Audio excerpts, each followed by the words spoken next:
Radio Ciudadana presenta México y sus historiadores, episodios y personajes de nuestra historia en voz de sus investigadores. Conducen Elsa Aguilar Casas y Pablo Serrano Álvarez.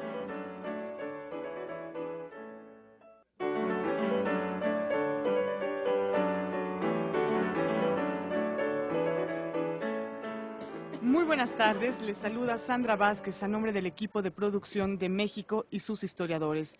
Un espacio abierto para el saber histórico y la participación de usted que nos escucha.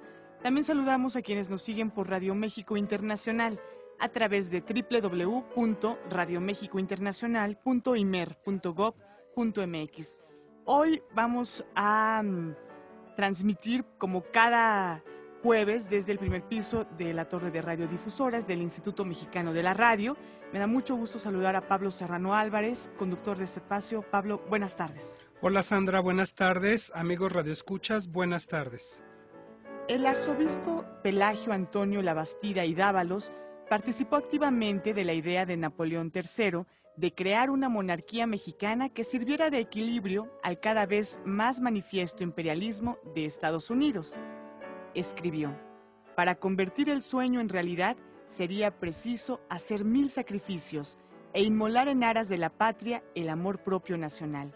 Pero estos sacrificios deberían ser pasajeros y los compensarían ampliamente las ventajas definitivas y el engrandecimiento de México. Hoy vamos a conversar sobre Labastida y Dávalos y su papel en la intervención francesa en México.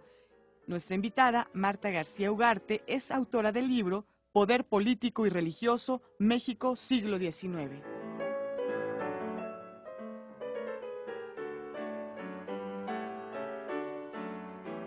Marta García Ugarte es doctora en Historia por la Universidad Iberoamericana. Sus líneas de investigación son Historia Social, Política y Regional.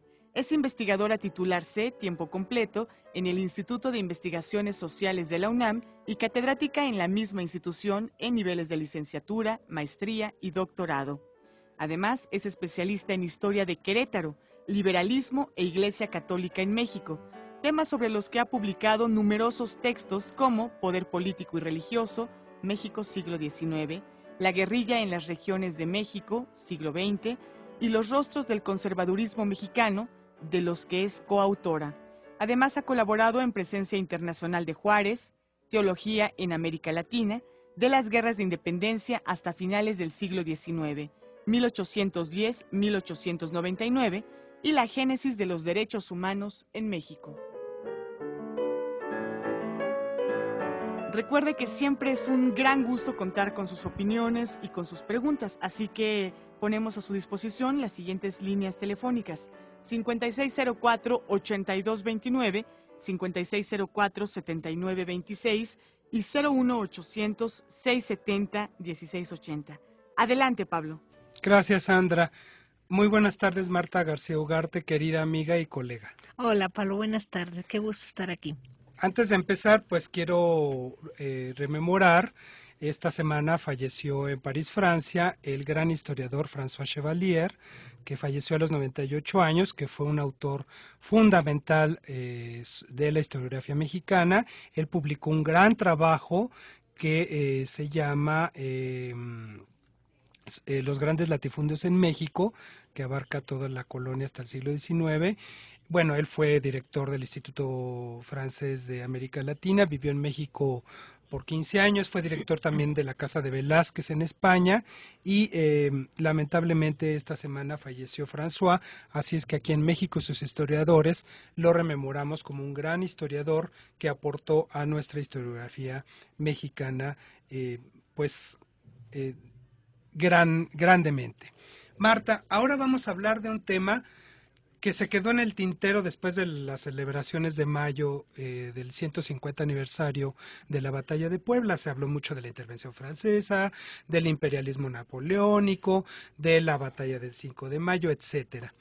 Pero yo pienso que como que nos quedó en el tintero recordar o rememorar qué posición tuvo la Iglesia Católica en largo, tortuoso y difícil camino de las intervenciones en México, porque no solamente hablamos de la intervención francesa, sino de la intervención estadounidense, etcétera. Y ahí, pues un personaje que tú has trabajado muchísimo, que es el Pelayo Labastida Ochoa, que fue un arzobispo de México muy importante en este periodo. ¿Qué posición tuvo la Iglesia Católica con respecto a la intervención? Muy, muy interesante la intervención francesa, ¿no? Porque, y lo preguntas, me gusta la forma de preguntarlo, los obispos, ¿no?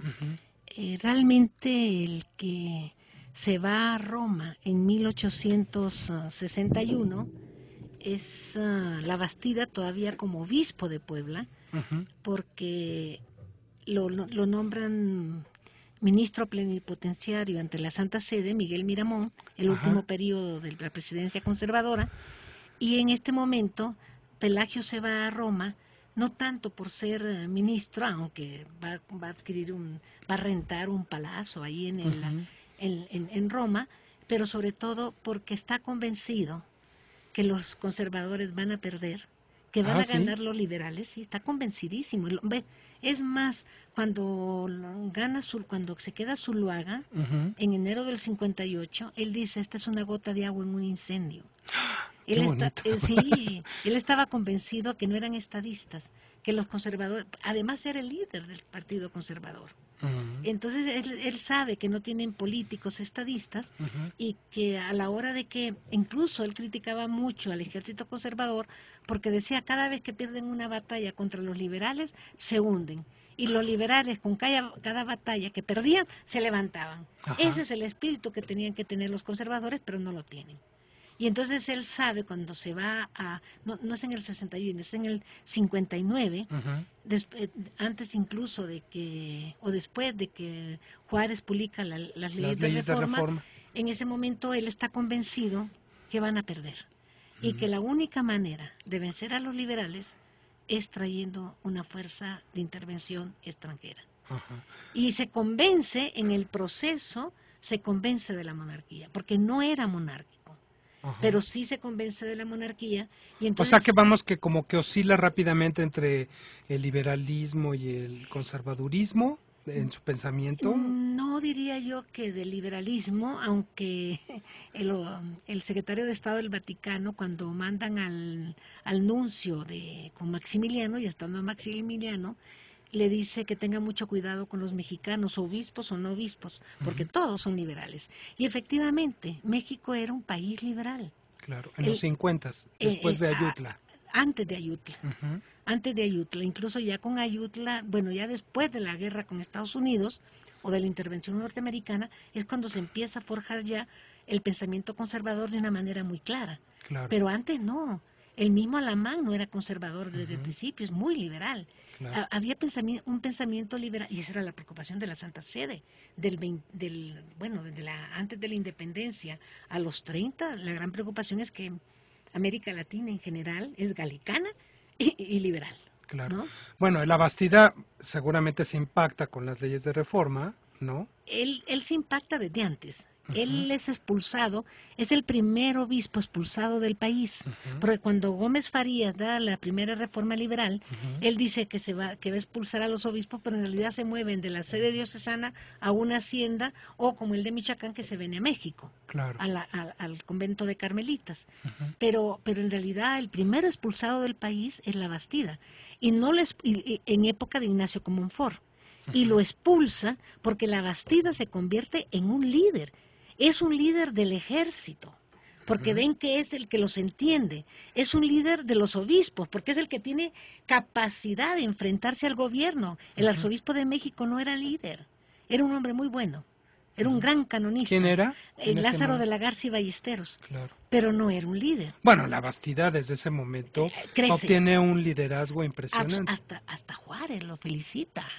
Uno no puede creer, ¿no? Los liberales lo respetaban, era gran amigo de Ocampo. Pero ¿qué pasaba, Marta? se enfrentaba, opinaba. No eran momentos en que opinaba públicamente, Claro, ¿estás de acuerdo? sus Pero cartas. sus relaciones allí... Eh, Era un señor que tenía un liderazgo incluso así como muy personal, ¿no? era un hombre guapo, Ajá. era un A eso criollo. me refiero, guapo. Sí, era un hombre guapo, era Ajá. criollo, por otra parte con un gran don de gentes, y en este momento, después me va a cambiar, ¿verdad? Pero en este Ujú. momento era un hombre que no le interesaba estar en el primer plano. Ya. Lo ponen en el primer plano, ¿no? Y lo que es muy, muy ¿Era interesante, grillo, como decimos ahora, o es una personalidad que cimentaba un liderazgo tanto en la iglesia como en la sociedad. en la sociedad? Yo creo, Pablo, que era un hombre al que le llega el liderazgo, Ah, con ya. la guerra de Zacapuastla. Ujú. Y le llega el liderazgo porque el obispo Labastida en unos cuantos meses adquiere un prestigio, además se nos olvida, y no es más, pocas veces se ha dicho en la historia que no existía un ejército conservador. El Ya. ejército conservador se forma con Zacapastla, porque todos los militares que empieza a mandar con Monfort para pelear a los de Zacapastla se convierten en Zacapastla. Ah, ya. Entonces ahí surge el partido, el ejército conservador. Ujú. Y la Bastida, estos militares lo consideran como el que los entiende y el que conoce el proyecto.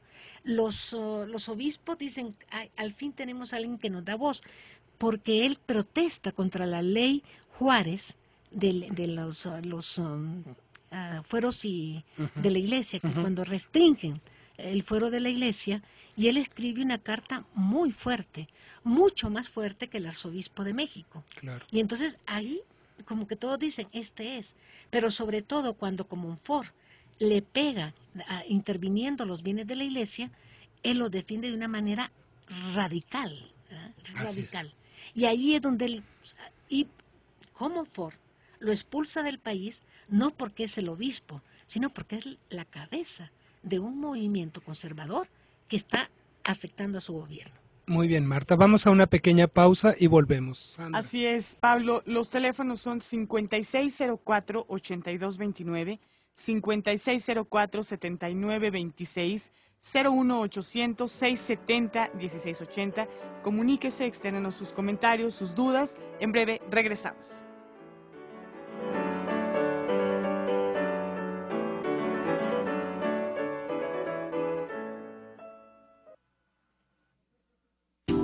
Aquí producimos, programamos y transmitimos radio pública con 50.000 watts de potencia. XEDTL. Somos Radio Ciudadana. Todas las versiones.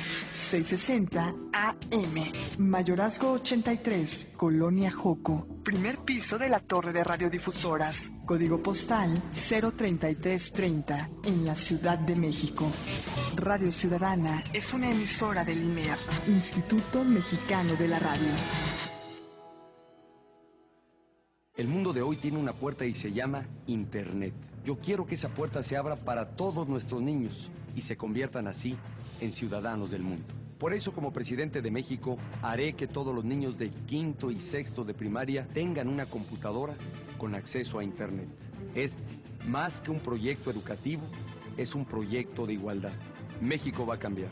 Ese es mi compromiso y sabes que lo voy a cumplir. Enrique Peña Nieto, presidente, PRI, Compromiso por México. Bailamos por diversión, bailamos por gusto, bailamos por pasión y ahora bailamos por la salud. Radio México Internacional del Instituto Mexicano de la Radio invita al baile por la salud. Asista a la grabación del programa este martes a las 15 horas en el Estudio A del Instituto Mexicano de la Radio. Habrá música en vivo, consejos avalados por la Secretaría de Salud, reconocimientos y regalos para las parejas ganadoras. Acompáñenos como público o participe en este baile por la salud. Regístrese en el teléfono 5604-8835 o en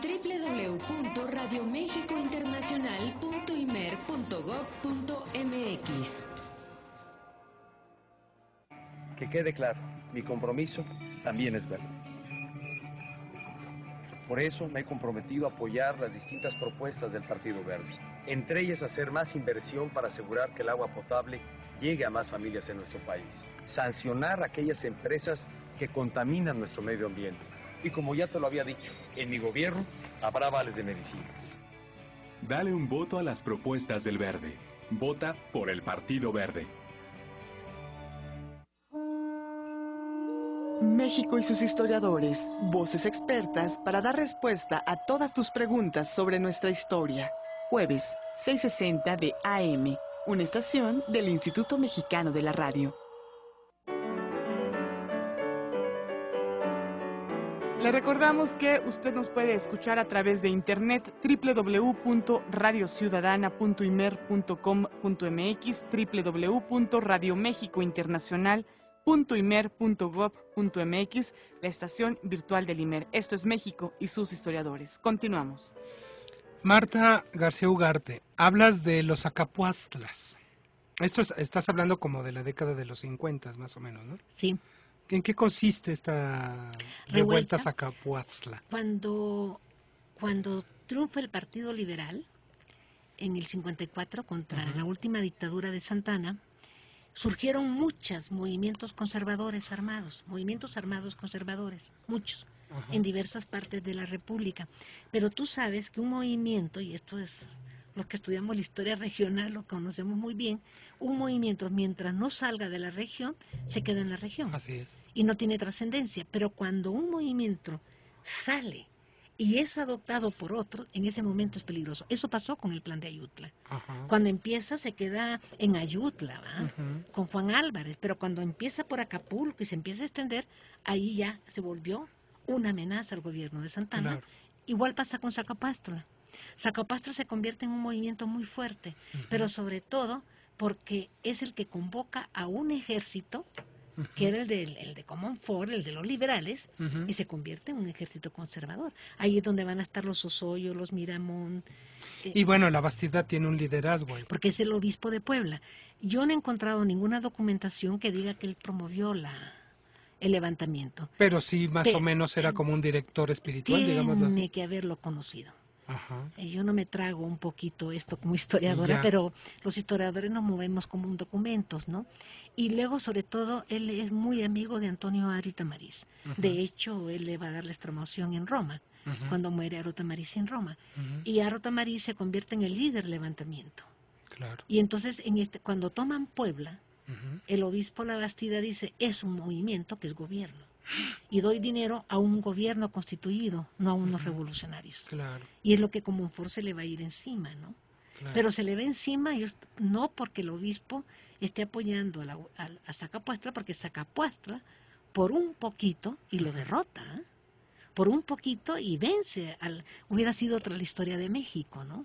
Fue el único movimiento que tuvo capacidad de derrocar al gobierno liberal, pero no lo hizo. ¿Hasta cuándo duró este movimiento Zacapuastla? Es muy poco, es 55, es el triunfo, 56, diciembre del 55, 56, a mediados del 56 ya está derrotado. Claro, y después es cuando sale La Bastida. En mayo del 56, lo expulsa Comonfort, pero te digo, lo expulsa porque...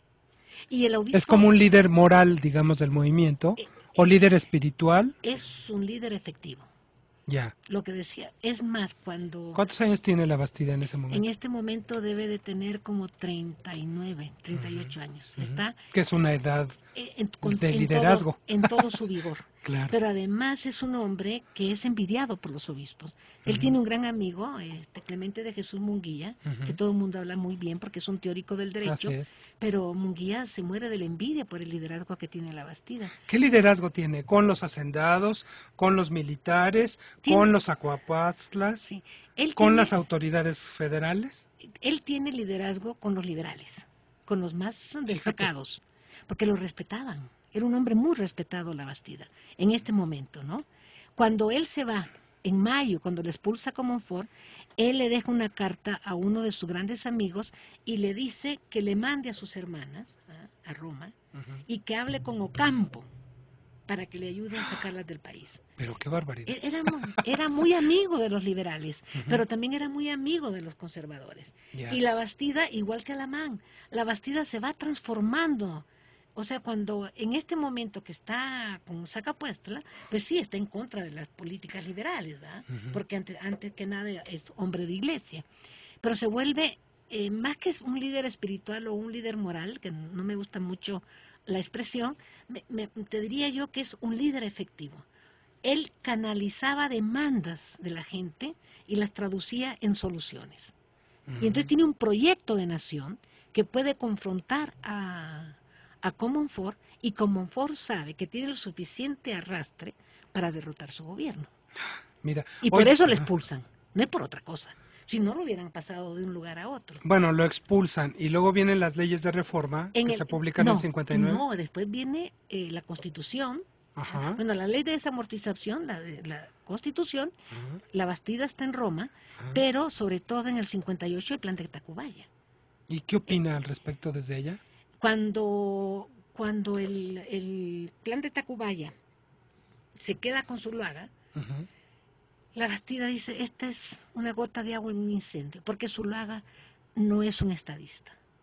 Zuluaga no es un gran militar. Zuluaga llega circunstancialmente. Y todos los obispos en el país como que se enloquecen con el triunfo de Zuluaga. Y el obispo desde Roma dice, no. Y tan es así que el año siguiente ya no está Zuluaga, ¿verdad? En medio de las crisis del Partido Conservador y del gobierno conservador. ¿Hasta cuándo está en Roma la Bastida después de este exilio? En el 59, él sale en mayo 56, en 59, por abril o mayo del 59, él sale de Roma y llega a La Habana, porque todos los del gobierno conservador le envían sus leyes para que las aprobara, para que viera qué era lo que estaban haciendo. O sea, verdaderamente lo reconocían como un jefe. Y luego, por otra parte, le dicen que no, que tiene todo el apoyo del gobierno conservador para regresar. Y por eso se viene de Roma. ¿Y cuál es su sorpresa? Que no puede entrar a México, porque los puertos no los tenían los conservadores. Esa es una de las razones del triunfo liberal. Los puertos los tenían los liberales. Por ahí entraban armas, dinero, comercio, todo. Y se nos olvida. Entonces no pudo entrar. No pudo entrar. ¿Y qué hizo? Se queda en La Habana hasta que se da cuenta que no tiene forma de regresar al país y entonces piensa que no tiene remedio. Y está muy preocupado porque en el 59 ya está Miramón y los obispos están haciendo todo porque Miramón se consolide y le dan todo el dinero del mundo, ¿verdad? Todo el dinero que pueden se lo dan a Miramón, como antes se lo dieron a Zuluaga. Y la Bastida le dice a la diócesis de Puebla que es terrible, que porque tiene que haber un movimiento exterior para poderle vencer a los liberales, por la actitud del Partido Conservador, que no tiene estadistas, y por la actitud de los militares, que se derrumban ante cada derrota. Claro. Y los liberales, ¿no? Los liberales se crecían, son miseros los liberales, ¿no? Bueno, ¿y se regresa a Roma? A Roma. ¿Y hasta cuándo está en Roma? Se regresa a Roma como ministro plenipotenciario de Miramón. Ay, mira. Pero nunca le llegan las órdenes. Tú sabes que un ministro sin órdenes no es nadie, ¿verdad? ¿Y en Roma tenía relación con el Papa? Era gran amigo. Cuando él se va en el 56, cuando llega a Roma en el 56, en la corte romana, el Papa Pío IX, lo ven como, es un héroe. Es un gran defensor de la iglesia. Llega con un hálito de prestigio impresionante. ¿Y por qué eso antes no se conocía en la historiografía? Porque acuérdate, Pablo, que quien estudiaba la iglesia era reaccionario. Y además estos documentos no están en México, están en Roma. Están en Roma. Están en Roma. Además, Radio Escuchas, Marta García Ugarte los ha estudiado de pe a pa esos archivos. Bueno, y entonces se regresa a Roma. Y desde allá está dirigiendo la orquesta de los conservadores. Él le podía informar a Pío IX, dentro de un mes se toma Silao. Previo, o sea. Y toda esa correspondencia está en los archivos vaticanos. Una parte en los archivos del Vaticano. Y otra en el archivo de la Bastida. Y la otra en el archivo personal de la Bastida, que es muy rico. ¿En dónde está ese archivo personal? Está con las hijas de Santa María de Guadalupe, que son las religiosas que fundó José Antonio Plancarte, y la Bastida, sobrino del arzobispo La Bastida. ¿Y están aquí en la Ciudad de México o en Puebla? Están en la Ciudad de México. Ya. Es un archivo que ya hemos hablado de eso porque tú publicaste un libro sobre la Bastida, sobre ese archivo, y viniste a México Historiadores hace ya quién sabe cuántos años a hablar de eso. Bueno, y entonces, ¿hasta cuándo está allá. Cuando él se va, Ajá. Para esto, es un hombre tan cercano a Pío IX, y lo quiere tanto, Pablo, que Pío IX hacía lo que decía la Bastida. Cuando Comonfort trata de negociar con la Iglesia y manda a Ezequiel Montes a Roma para negociar lo de las leyes, la Bastida le dice al Papa que por supuesto que no, que cómo van a negociar. Y fíjate, aquí es donde yo digo que los hombres cambian, o nosotros cambiamos. No somos iguales que cuando teníamos 20 años, que cuando tenemos 50 o 40. Claro. Y la Bastida cambia. Era un hombre muy negociador, era un hombre muy comprensivo, y ahí se volvió terco. Ah, ya. No, porque él culpaba a Ezequiel Montes de su salida de México, no a Comonfort. ¿Quién era Ezequiel Montes? Ezequiel Montes es un personaje queretano. Incluso hay un municipio, Ezequiel Montes, en Querétaro, por la montaña de la Sierra Gorda. Y Ezequiel Montes fue el ministro de Justicia y Negocios Eclesiásticos de Comonfort. Y el que negocia y el que hace todas las correspondencias con la Bastida previo a la salida, a la expulsión, es Ezequiel Montes. Y Ezequiel Montes, como todos los abogados de México en aquellos años, se había formado en el seminario, habían leído los mismos libros, nada más que la interpretación de Ezequiel era una y la del obispo La Bastida era otra. Entonces él hacía responsables. Ezequiel Montes pasa todo ese periodo, después se regresa a México, está en el Congreso del 61 y me parece que hasta el 67, no me acuerdo ahorita muy bien, pero él está mucho tiempo en la política mexicana como legislador. Claro, y básicamente pues la Bastida estaba informado cotidianamente de todo lo que sucedía en México. De todo, y acuérdate que era difícil que estuviera informado porque no teníamos internet ni teléfono. No, por supuesto, ni telégrafo. Y los barcos llegaban cada 3-4 meses. Claro. Y aún así era como un plan de trabajo previo.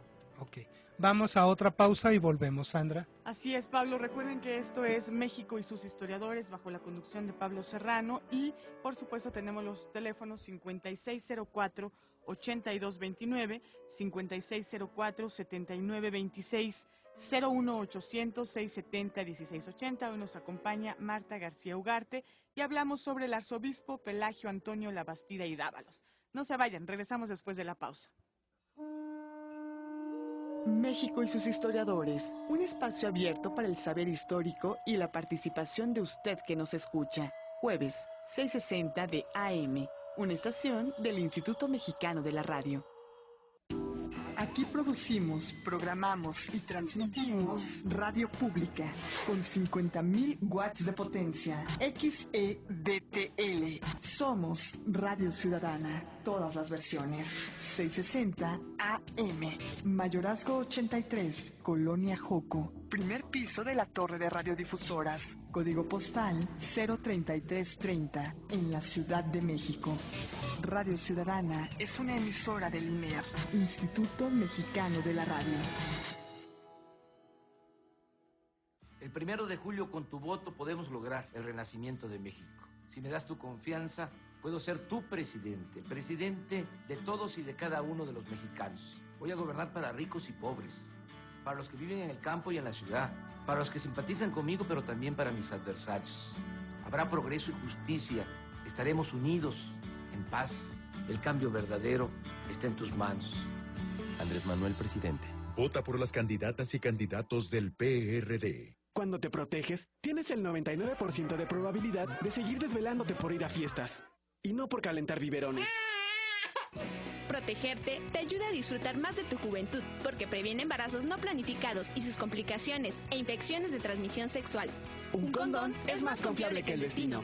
Llama a Planificatel 01800-624-6464. Secretaría de Salud. Este programa es público, ajeno a cualquier partido político. Queda prohibido el uso para fines distintos a los establecidos en el programa. Aquí tiene su cambio. 30, 40. En México, la economía está detenida. No crece ni avanza. Países más pequeños y con menores recursos que el nuestro crecen más, producen más y a su gente le va mejor. No podemos seguir viviendo así. México tiene que cambiar.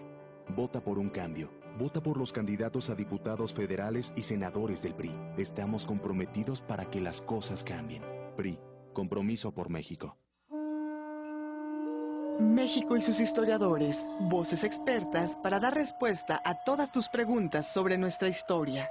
Jueves, 6:60 de AM, una estación del Instituto Mexicano de la Radio.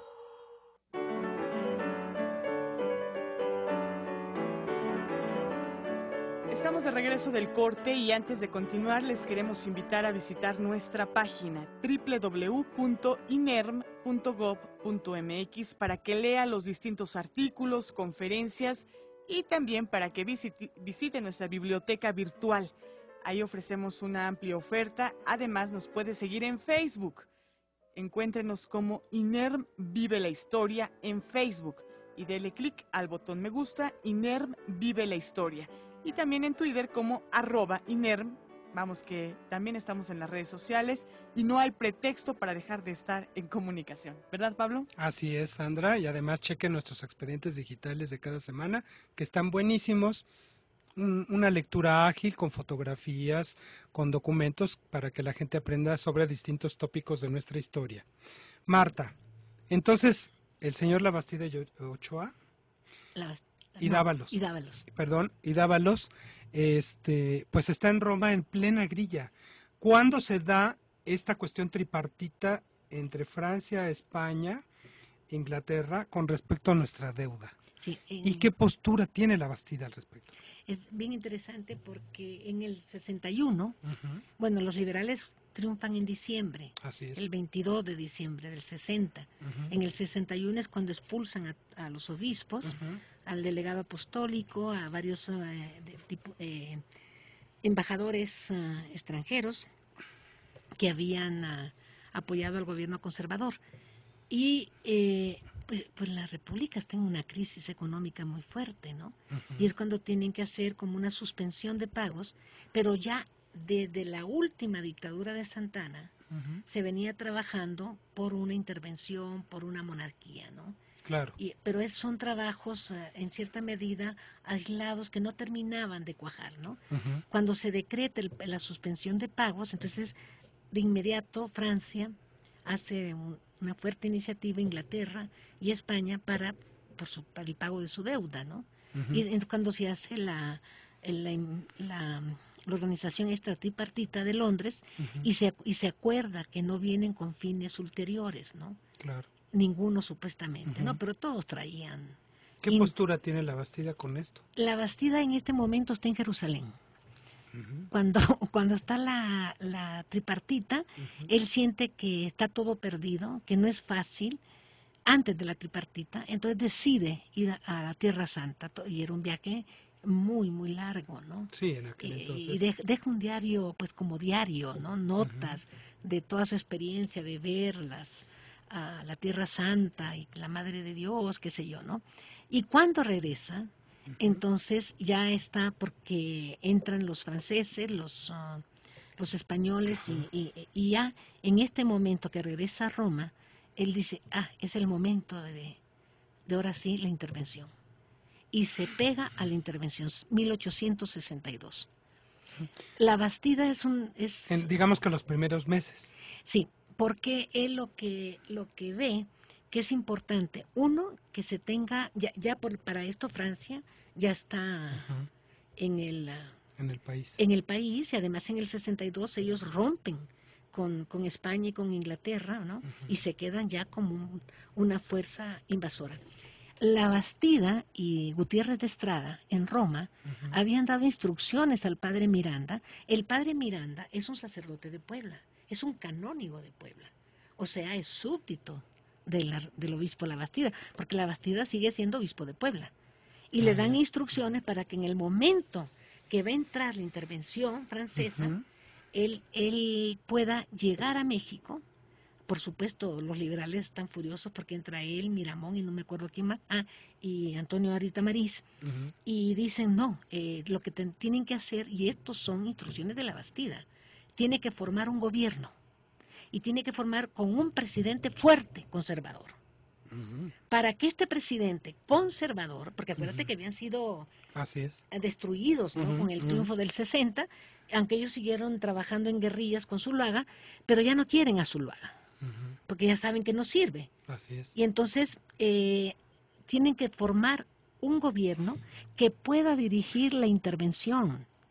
Esto es un proyecto muy interesante porque de esa manera yo gobierno, pido el apoyo de esta fuerza, pero yo la dirijo, ¿no? Yo gobierno, la dirijo. Claro.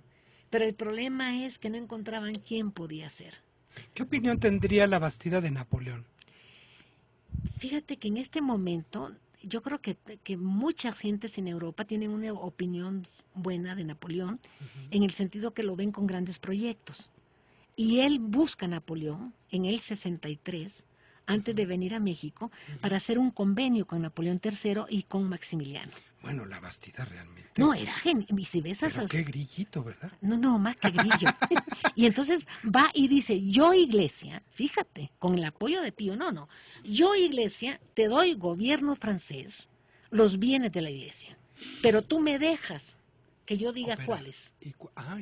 Y además me dejas que yo recupere lo que me quitaron los liberales. Y yo te doy financiamiento para tu gobierno. O sea que tuvo un papel muy destacado con el rollo de la intervención. Claro. Bueno, ¿y cuál fue su opinión, Marta, con respecto a la batalla de Puebla, que los franceses salen corriendo? ¿En cuál de todas? La del 63. La del Porque 62. La del 62. Que se cumplieron los 150 años. Y el año que entra es la del 63, que es cuando pierden. En el 62, él simplemente piensa que se perdió una oportunidad. Pues sí, ganaron los liberales. Claro. Y además, vencen al ejército más poderoso del mundo. Europa estaba en shock, Napoleón III estaba destruido, ¿cómo? Y es cambio de hombres, de inmediato, cambio de hombres, incremento del ejército e instrucciones decididas para que tomen Puebla. ¿Habría alguna opinión también con respecto a Ignacio Zaragoza, Porfirio Díaz, a estos que lograron ese triunfo? No. Lo que pasa que, acuérdate que Ignacio Zaragoza, cuando lo pone Juárez, es con la envidia de todos los generales porque es muy joven. Claro. E Ignacio Zaragoza, además, se muere de tifo. En septiembre. Después del triunfo, ¿no? O sea que no logró destacarse mucho. Y cuando en el 63 va a estar González Ortega, que era el que debía de estar en el 62. Jesús González Ortega, que era el que debía de haber estado en el 62, pero los conflictos con Juárez por el poder. Entonces él pone a Zaragoza. Bueno, Marta, y después del 5 de mayo famoso, hay unos meses hasta 63, ¿qué hace la Bastida? ¿Ir a ver a Napoleón? ¿Hacer más grilla? Primero, convencer al Papa de que le mande una carta a Maximiliano y que le diga, señor, acepta el trono que le ofrece ese grupo de notables mexicanos. Y entre los notables está la Bastida. Él convence al Papa. Y Maximiliano, que es acuérdate que los Habsburgos son católicos. Así es. Entonces acepta la recomendación. Se moría de las ganas de ser cabecita de reino. Y Pío IX le manda la carta. Y Pío IX, y entonces acepta el trono, por decir así, mexicano, y la Bastida se va con Napoleón III para negociar las cuestiones de Hacienda. Saben que el jefe es Napoleón, no Maximiliano. Y después se va con Maximiliano para aterrizar todas las cosas. Y en ese momento, Maximiliano le dice al Papa que la Bastida tiene que ser arzobispo de México. Y la Bastida ya está pensando en Monseñor Franchi para que sea el nuncio apostólico en México, nada más que ahí Pío no le hizo caso. ¿Y mandó a Amelia arzobispo ya en 63? En el 63, previo una reforma territorial de la Iglesia para hacer más arzobispados. Arzobispado de Michoacán y Arzobispado de Guadalajara y el Arzobispado de México. Y los tres son grandes amigos de la Bastida. Munguía, Espinosa, que era familiar incluso, ¿no? Y la Bastida de México, en el 63. Pero ni Munguía, ni Espinosa, ni Berea eran monárquicos. Es más, no estaban a favor de la intervención ni de la monarquía. La Bastida le dobla la mano a Munguía, y el Papa le dobla las manos a todos los demás. Esto es interesante. Todo el episcopado no estaba a favor, solo la Bastida. La Bastida es el que dice, señor, esto es lo que tenemos. Y los otros notables mexicanos eran muy cuates de Gutiérrez de Estrada, que era muy cuate, Hidalgo, que era muy cuate de Eugenia, y el otro es, creo que básicamente estos, Hidalgo, Gutiérrez de Estrada y Labastida. De hecho, Munguía lo acompaña, pero el que hace toda la negociación diplomática, bueno, diplomática política con Napoleón III, es Labastida. Por ¿Labastida habla también con Maximiliano después de esto? Sí, habla con Maximiliano, habla con Napoleón, no habla con Napoleón III, habla con el secretario de Hacienda de Napoleón III, ¿no? Pero está muy bien identificado. Por eso cuando en el 63, y cuando no entraban los franceses a Puebla y que están en el asedio, todos en Francia están desesperados, ¿verdad? Maximiliano, Napoleón, los obispos, todo, mientras no se tomara Puebla, porque mientras no se tomaba Puebla, no hay paso para México, porque acuérdate que antes en el siglo XIX Puebla era el paso para tomar México. Se tomaba Puebla y salían huyendo los de México, porque luego ya venía México, ¿verdad? Y entonces, de hecho, en el 63, cuando se toma Puebla, Juárez sale de la Ciudad de México, en ese momento. Bueno, y se descuelga para acá Maximiliano. No, eso es hasta el 64. En el 63 se descuelga Labastida con Munguía y con otro de los obispos que lo acaban de nombrar obispo. Que llega como a finales del 63. Que llega después del triunfo como a finales, mediados del 63 de octubre, por ahí. Y hacen una carta pastoral muy interesante. Ya como arzobispo. Ya como arzobispo. Y entonces para él fue terrible, porque él llega como parte del comité, ¿cómo se llamaba? La regencia, ¿sí? Que está con el Saligny y Labastida. Y ahí se da cuenta que los franceses no van a cumplir el acuerdo que firmaron con él en Francia sobre los bienes de la iglesia. Y se revuelve, ¿verdad? Y revuelve los ministros de justicia. Pero ahí sí está el ejército francés, porque además el gobierno no se consolida, el gobierno conservador, y por eso se vuelven traidores. Nos van a decir traidores. Claro. Perdón la interrupción, Marta, vamos a la siguiente pausa, Sandra, y volvemos. Así es, recuerden que están escuchando Radio Ciudadana, esto es México y sus historiadores, una serie que tiene lugar cada jueves en punto de las 18 horas. Nuestros teléfonos son 5604-8229, 5604-7926 y 01800-670-1680. Y, por supuesto, nuestra invitada es Marta García Ugarte, con quien continuamos después de la pausa. México y sus historiadores, un espacio abierto para el saber histórico y la participación de usted que nos escucha. Jueves, 6:60 de AM, una estación del Instituto Mexicano de la Radio. Aquí producimos, programamos y transmitimos radio pública con 50,000 watts de potencia. XEDTL. Somos Radio Ciudadana. Todas las versiones. 660 AM. Mayorazgo 83, Colonia Joco. Primer piso de la torre de radiodifusoras. Código postal 03330 en la Ciudad de México. Radio Ciudadana es una emisora del IMER, Instituto Mexicano de la Radio. Soy muy diferente a Peña Nieto. Él tiene que cuidar primero a sus caciques. Él tiene que responderle a los que están involucrados con el crimen organizado. Él tiene que responderle a todos los intereses que lo han hecho llegar a ser candidato a la presidencia de México. Por eso soy su mejor opción para gobernar, porque soy honesta y porque estoy del lado de la gente y voy a trabajar para ustedes. Josefina, presidenta, la mejor. Escucha todos los miércoles, a partir de las 3 de la tarde, Mediación IMER. Conduce el maestro Gabriel Sosa Plata. mediador@imer.gov.mx. Mediación IMER. El 1 de julio, con tu voto, podemos lograr el renacimiento de México. Si me das tu confianza, puedo ser tu presidente, el presidente de todos y de cada uno de los mexicanos. Voy a gobernar para ricos y pobres, para los que viven en el campo y en la ciudad, para los que simpatizan conmigo, pero también para mis adversarios. Habrá progreso y justicia. Estaremos unidos, en paz. El cambio verdadero está en tus manos. Andrés Manuel, presidente. PRD. México y sus historiadores, voces expertas para dar respuesta a todas tus preguntas sobre nuestra historia. Jueves, 6:60 de AM, una estación del Instituto Mexicano de la Radio.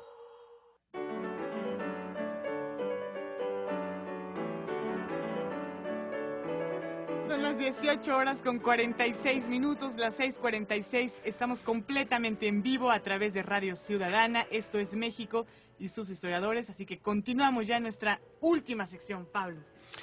Marta, gracias Sandra.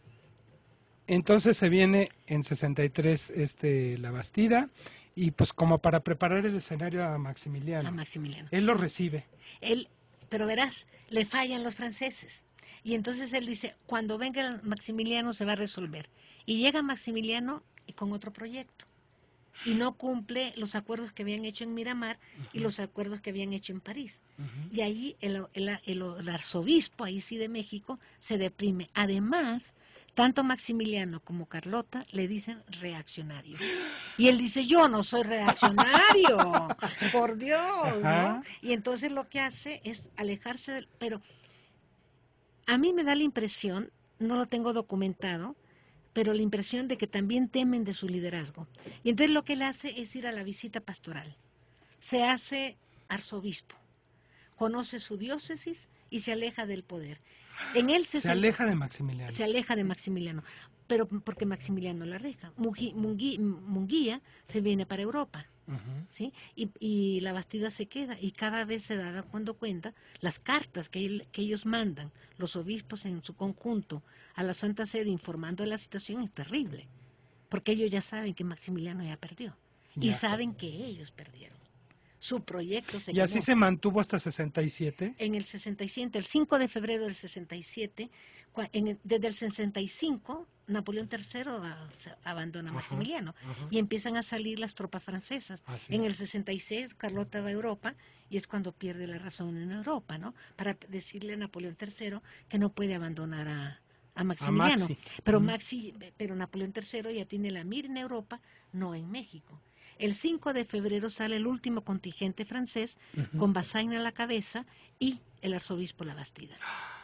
En ese momento, Maximiliano le manda unas cartas tremendas diciéndole que antes renuncia al arzobispado y él le dice que sí, que va a renunciar en Roma. Yo estoy convencida que La Bastida era leal a los amigos. La Bastida no abandona a Maximiliano. Maximiliano la había abandonado antes.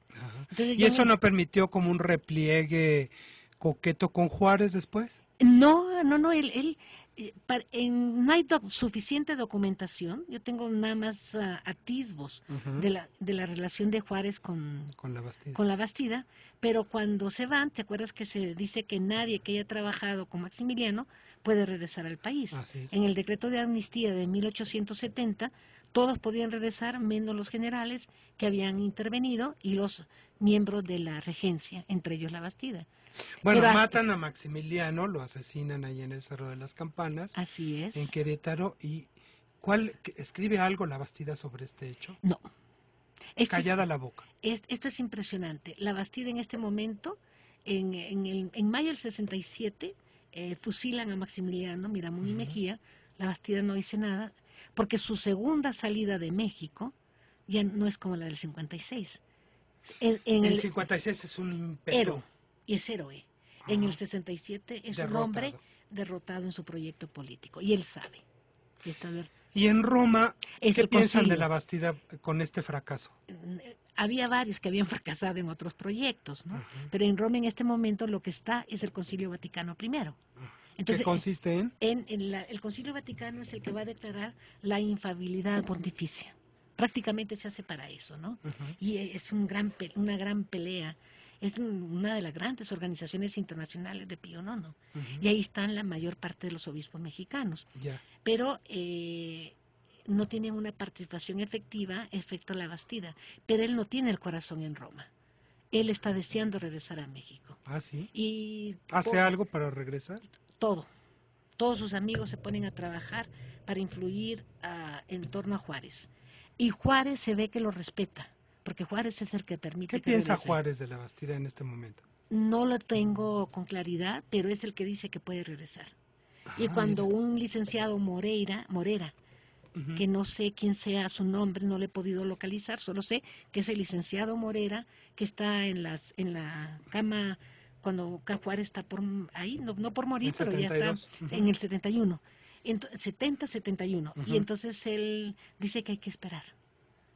Juárez no es el radical que nos han ofrecido en las historias de texto. No, claro que no. Juárez era un hombre moderado, no es Ocampo.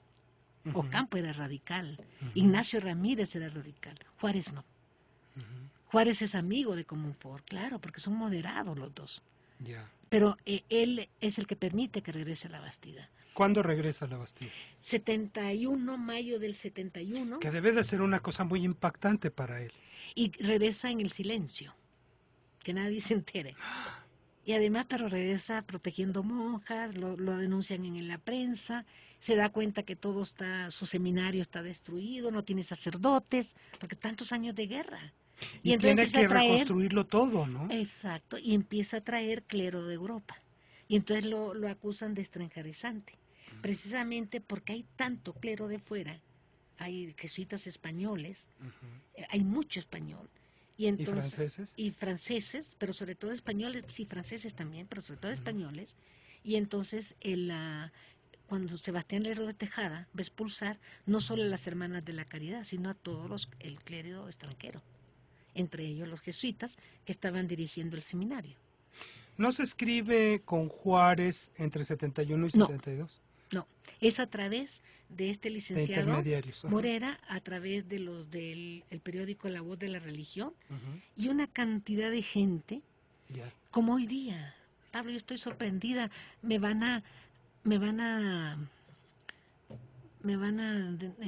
enojar mis amigos, pero muchos historiadores son católicos de corazón. Claro. Y entonces de repente tu mirada se ve con el tamiz de la religión. Y esto es interesante porque estamos escribiendo una historia diferente. Pero yo creo que debemos de ser como que ver todos los aspectos, ¿no? Y la Bastida yo creo que Juárez tenía muy buenas relaciones con la Bastida, tanto que le permite regresar, ¿no? Así. Bueno, y se nos muere Benito Juárez en julio del 72. Viene Sebastián Lerdo de Tejada. ¿Y cuál es la relación del gobierno de Lerdo con la Bastida? Muy buena. ¿Ah, sí? ¿Hay un acercamiento? Muy bueno. Cuando tal parece que Lerdo le pide permiso de publicar, de elevar las leyes, él escribe un informe a la Santa Sede, la Bastida, y dice, bueno, no le quedó remedio. Tiene que hacer algo, porque lo están presionando los liberales. Pero él no lo quiere hacer, pero lo tiene que hacer. Y cuando expulsa a los españoles jesuitas que dirigen su seminario, él va a hablar con Lerdo. Y le dije, no lo saques, pues si me están dirigiendo el seminario. Pero sí lo sacan. ¿Y él se queda en México? ¿Quién? La Bastida ya no vuelve a salir. No, nunca más. Bueno, después viene el gobierno de Lerdo, después se va Lerdo, y después viene este gran periodo del porfiriato, en donde que es el de la llamada conciliación, Iglesia-Estado y tal, y entonces ahí la Bastida concilia con Díaz directamente. Desde el 74, cuando la elevación de la ley de reforma a rango constitucional, la Bastida va a ser una reforma fundamental que nadie le pone atención, pero fue fundamental y creo que la historiografía se tiene que corregir. La Bastida dice, católicos, luchen por el poder político, por los puestos de gobierno, no como católicos, como ciudadanos mexicanos. Claro. No, como ciudadanos. Ustedes no son católicos, son ciudadanos mexicanos. Y desde ahí van a hacer lo que puedan por la Iglesia. Por eso hay tanto conservador y tanto católico en el poder de Porfirio Díaz. Y esto nadie lo había dicho. Bueno, se pregunta Alan Nay en un artículo publicado en Historia Mexicana, que ¿son liberales conservadores o conservadores liberales? La correspondencia en el proceso electoral de 76 de las distintas regiones de México, ya no aguantamos a los conservadores. Los conservadores no se alejaron de la política. Y esto lo ha venido sosteniendo la historiografía. No, llegaron. Y en el 85, 10 años después, León XIII va a decir la política de la Bastida, católicos, métanse al poder, porque desde el poder tienen que reconstruir. Ese fue el gran logro de la Bastida. Y hace muy buenas relaciones con... El liderazgo de la Bastida se recupera después del Lerdo. Sí. A nivel de los obispos o no obispos, pero recupera ese liderazgo antiguo, su popularidad y todo. Recupera su popularidad y recupera su liderazgo, pero me cambia el personaje, Pablo. ¿Por qué? Porque se vuelve cínico, me parece, y así como los sobrinos y los hermanos incómodos en la política, él tiene un sobrino incómodo. ¿Sí? ¿Quién es? José Antonio Plancarte. Él hace todo por José Antonio. Y entonces hay 3 decisiones. Es el heredero del pensamiento Bastida. Y de todo, ¿no? No del pensamiento, no, mucho la Bastida. No, pero sí es el que le deja que organice la coronación de la Virgen de Guadalupe, que organice su jubileo sacerdotal. En esas 2 decisiones se le enojan los 2 cabildos, el de la Guadalupe y el de la Ciudad de México. Y por otra, le da a José Antonio la formación del clero. Y se le enojan los demás. Claro. Y esto es muy interesante porque en cuanto se muere la Bastida en el 91, en el 92 se nombra a Alarcón, las primeras decisiones al día siguiente es quitarle la formación a Juan Antonio y regresarla a la mano de los... ¿Se muere en el mismo año de la Rerum Novarum? Antes de la Rerum Novarum. Y además quiero decirte que con León XIII la Bastida se movió con una absoluta libertad. Desde el 88 la Bastida, el León XIII quería hacer el concilio plenario y la Bastida le dice, por supuesto que no, aquí no podemos. Y detrás de la Bastida todos. Se muere la Bastida en el 91, en el 92 la Santa Sede ya empieza a hacer negociaciones con Porfirio Díaz para establecer un acuerdo diplomático y las respuestas de Porfirio Díaz son maravillosas. México tiene un principio y esto también la historiografía lo ha trabajado mal. La independencia entre la Iglesia y el Estado. Su santidad puede hacer lo que quiera dentro de su Iglesia, pero yo no lo puedo recibir como un representante oficial. Y así van a pasar 30 años, que por cierto, bueno, terminan esos 30 años, viene la Revolución Mexicana, y por cierto, amigas y amigos, antes de irnos rápidamente, estaremos presentando un libro maravilloso el próximo jueves a las 6 de la tarde en el Centro de Historia de México de Carso, sobre precisamente la historia de las relaciones Iglesia-Estado en la Revolución Mexicana.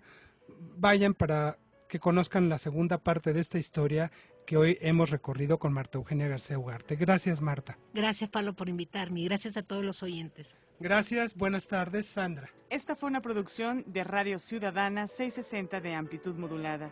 En el enlace, coordinación y producción INERM, Salvador Castro. En el apoyo a la producción, Elsa Aguilar Casas. En la operación técnica, José Luis Centeno. Por supuesto, nuestro conductor, Pablo Serrano Álvarez, y Sandra Vázquez, a nombre de todo el equipo, se despide de usted, deseándoles una excelente tarde e invitándoles a continuar en sintonía de esta emisora. Muy buenas tardes. México y sus historiadores, sucesos y reflexiones del pasado, hecho presente. Jueves, Radio Ciudadana, 660 AM, Instituto Mexicano de la Radio. Este programa se realizó en coproducción con el Instituto Mexicano de la Radio.